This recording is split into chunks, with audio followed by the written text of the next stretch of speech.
इस पार्ट में पिछले 2 पार्ट्स के आगे की स्टोरी को बताया गया है। और अब चलते हैं मूवी की एक्सप्लेनेशन की तरफ। मूवी के स्टार्ट होते ही 4 कॉलेज स्टूडेंट्स दिखाए जाते हैं जो वेस्ट वर्जीनिया में रिवर राफ्टिंग कर रहे होते हैं। वो चारों उसी जगह पर कैंपिंग भी कर रहे थे। उन फ्रेंड्स भी वहाँ पर ट्रे नहीं होता जिस पर एलेक्स उसे ढूंढने जाती है और पीछे से सोफी और ब्रेंट अकेले होते हैं। तभी उनकी तरफ एक तीर आता है जो आर पार हो जाता है। अभी वो सिचुएशन को समझे भी नहीं होते कि एक और तीर आता है जो सोफी की आंख ही बाहर निकाल देता है और ऑन द स्पॉट सोफी मर जाती है। उसे देखकर ब्रेंट वहाँ से भाग जाता है। इतनी देर में एलेक्स भी वहाँ पर आ जाती है। तब थ्री फिंगर सोफी की आंख खा रहा होता है। उसे देखकर वो फौरन वहीं पर छुप जाती है। इतनी देर में ट्रे भी कुछ लकड़ियाँ लेकर वहाँ पर आ जाता है और थ्री फिंगर उस पर भी अटैक कर देता है। वो किसी तरह अपनी जान बचाकर जंगल की तरफ भागता है, लेकिन थ्री फिंगर उसे भी पकड़ के मार देता है और ब्रेंट भी इन म्यूटेंट्स के ट्रैप में फंसकर उनका शिकार बन जाता है और उन फ्रेंड्स में अब सिर्फ एलेक्स ही जिंदा बचती है। इसके बाद वेस्ट वर्जीनिया की जेल को दिखाया जाता है जहाँ पर कुछ कैदियों को लेकर दूसरी जेल में ट्रांसफर करना था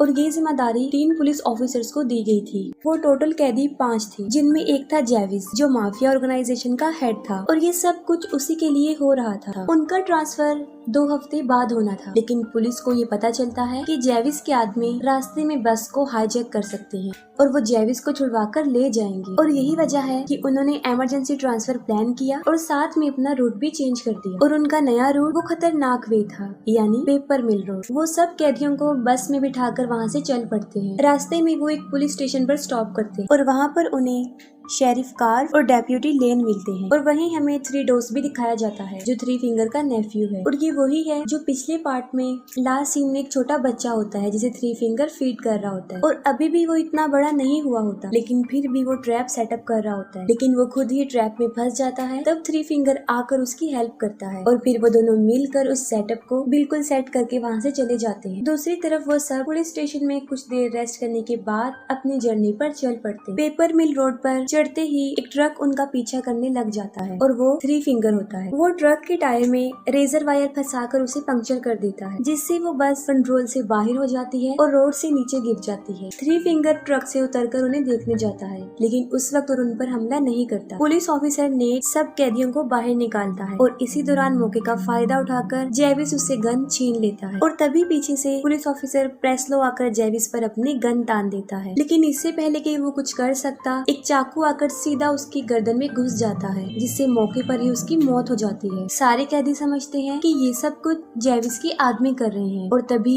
जेविस पर भी तीरों की बारिश होना शुरू हो जाती है जिससे वो फौरन समझ जाते हैं कि ये जेविस के आदमी तो नहीं कर सकते। जेविस नेट को कहता है कि वो सबकी हथकड़ियों को खोल दे, जिस पर नेट उसे जवाब देता है कि चाबी